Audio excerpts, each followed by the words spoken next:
Good evening and welcome to News Channel 8. I'm Jerome Aegean, and here's some of the top stories we have for you tonight. Murder in Frederickstead again. A St. Thomas businessman is shot dead. And a joint initiative on St. Croix closes many businesses. These stories and more are up next on News Channel 8.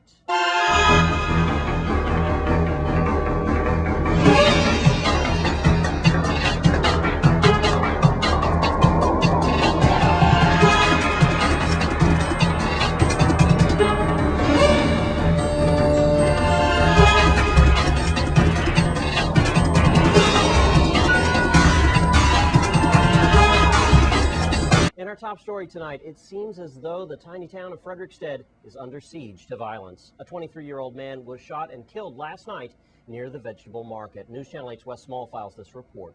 Thanks a lot, Jerome. Unbelievable what has happened to the tiny town of Frederickstead in just the last 48 hours.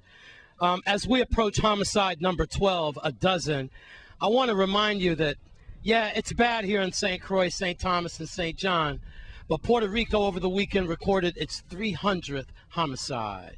100 homicides a month, 10 homicides a day on the island of Puerto Rico. But let's bring it closer to home. You might remember it was just literally a few hours ago, 3 days ago, where we had a victim taken up in that area past the vegetable market around the corner, unfortunately, where we had a businessman who was shot down in that robbery attempt. Well, now, hard to believe, last night at 9:37, as I stand here around 65 Queen Street, we have a Hispanic male individual lying down on the ground here, unresponsive, shot multiple times, no vital signs, no witnesses. The crowd around this area was designated as hostile from the VIPD. Matter of fact, so hostile they impeded the initial investigation. No cooperation at all from any of these people who saw this homicide go down.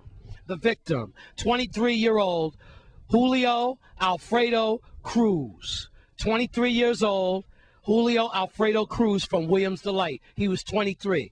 All we know, he was shot multiple times here, and he lay here and died. I did talk to some people. They told me emergency responders took way too long to get to this victim. When he was found unresponsive. Now, there's a lot of rumors. There's a lot of speculation in the neighborhood, but I'm not going to touch that yet because this young man, Julio Alfredo Cruz, has family members watching me tonight. I'm not going to speculate on what happened to him. Far too many times before the body is cold that we put jackets on the body and say he or she was doing this or that. Bottom line, he was a 23-year-old and he is dead. End of story. Killed right here in front of this store as they were closing down. Not quite closed, closing at 10 o'clock. As we have a cruise ship in the tiny town of Frederickstead, it is sad news because as these tourists are watching this reporter do this stand-up, in a way, I feel ashamed because this is my town. I love Frederickstead, but then these things have to be brought into the light. I will say it, we are in a state of emergency. Anytime this small town like Frederickstead records this many shootings and homicides in a short year, we need to step up to the plate. Call 911 or call Crime Stoppers at 1-800-222-TIPS. In Frederickstead, just like rewinding a tape, murder again. Another young black man dead. Out west. I'm Wes Small for News Channel 8. Thanks, Wes. And in other news tonight, a St. Thomas businessman was shot and killed over the weekend.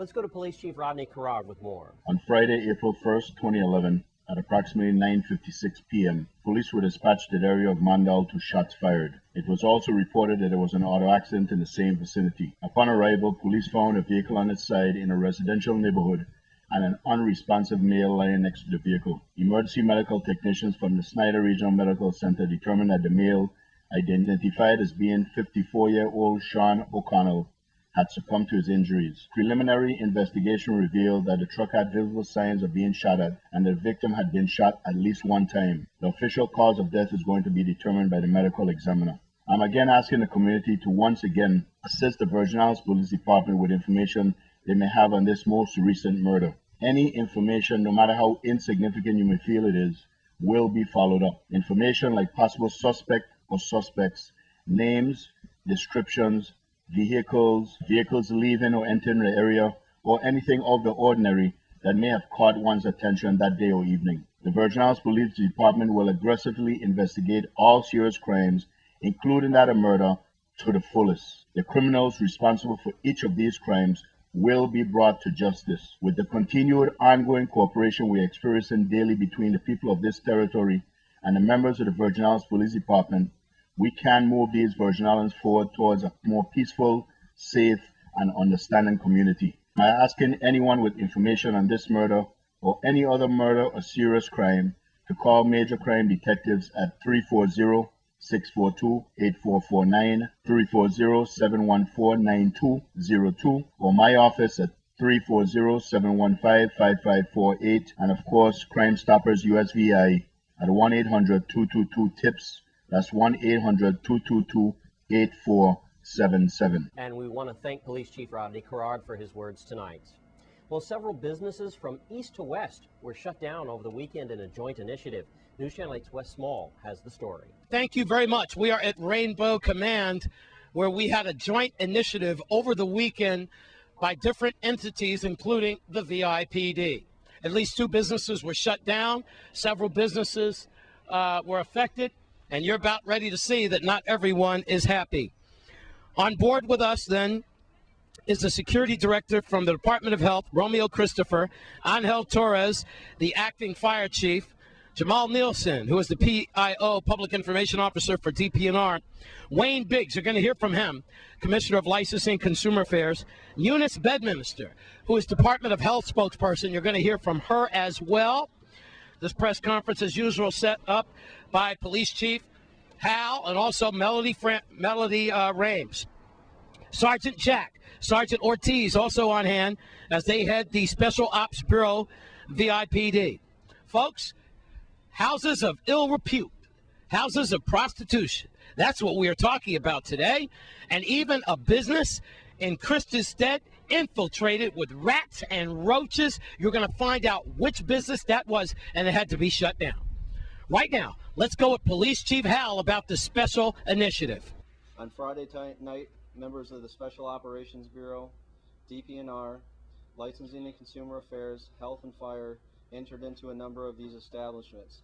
What we found were buildings that were on the verge of collapse, electrical systems that were overloaded, and health violations that were beyond comprehension. 4 of the Queen Street businesses were so bad they had to be condemned on the spot and the electricity shut off. As the residents described, we also uncovered a number of businesses which we have reason to believe are catering to prostitution. All right, Chief Hal, but exactly what businesses were shut down? Especially, we want our viewers to know which business had to be shut down, because if it was filthy with rats so afraid of humans they didn't move when all these guys came in. Roaches all over the counter. This is what we were told by the VIPD. Which business was that nasty? Let's go to Eunice Bedminster, Department of Health spokesperson. I can confirm Elizabeth H2O and La Quindia, which all of us seem to have problem pronouncing, but that is the same establishment that Commissioner Biggs just said was cited. At H2O, we cited them for unsanitary conditions, and at La Quindia, they were also unsanitary conditions, and also I'm reading, so please bear with me. Unsanitary conditions, and also they were unable to produce health documents such as permits for the operations of the guest house. Let's go to Commissioner Biggs, Licensing and Consumer Affairs. Of all the businesses that were inspected on Friday night into Saturday morning, the department found 5 licensing violations. 4 of those were for operating without the correct business license, and 1 of them was for operating outside the scope of the license. That being said, doesn't mean that the entities were not licensed. For instance, none of the bars were found to be operating without a license for tavern keeper for bar. We did issue several citations for operating apartment houses without the correct license for the apartment house. We issued 1 citation for operating as a nightclub when you had a bar license, and we issued 1 citation for operating a bar with a grocery store license. So it's not that the establishment were not licensed for something, it's just that there were other violations that were found while we're out inspecting. And now for the juicy part of this one. Not everyone's happy, especially the ladies who are in charge of the comfort houses. But we did come out of the press conference, and they did say, the different entities, that they were going to look at the situation and perhaps reopen them after the violations have been met. Yeah, but they caught it on Friday, and now you have to make an appointment for them to come and tell you what you got fixed now. So, in it, meanwhile, you still have to wait for them to come and tell you what you got fixed. They want to know how that she gonna pay bills because she living off the bars. She paying tax and everything. Look what they're doing to them.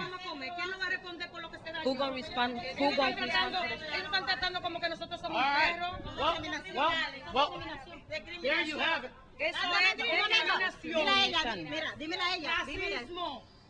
She said that sound like racist. She said that this discrimination is illegal and that's what they're doing. You think they're picking on Dominican business owners? Everybody pay tax. Everybody pay everything. Everybody pay light. Everybody pay tax. Si ellos saben algo con lo que nosotros pagamos, con los tax y los biles. You pay all your bills and all your tax? Yes. My license, everything. All right. Everybody, Mazalot, but at least they should be telling you something soon. Si algo está mal, tienen que mandar un papel y decirnos vamos a cerrarle porque algo está mal. What is gonna do before they do that? All right. Well, here comes the commissioner of licensing and stuff. Commissioner, he's working on it from licensing there. Aruba Bar has the apartment. Yeah, but they don't have a license and they don't have nobody living in there. Oh, she don't have nothing. No kitchen, no apartmento, no nothing. Ugly ball, pero I pay tax on everything. Okay? Good English. She pays tax and everything. Thank you. You're welcome. Not everyone's happy with the latest initiative. I'm Wes Small for News Channel 8. Thanks, Wes. And when we come back from this break, nurses to the rescue. Stay with us.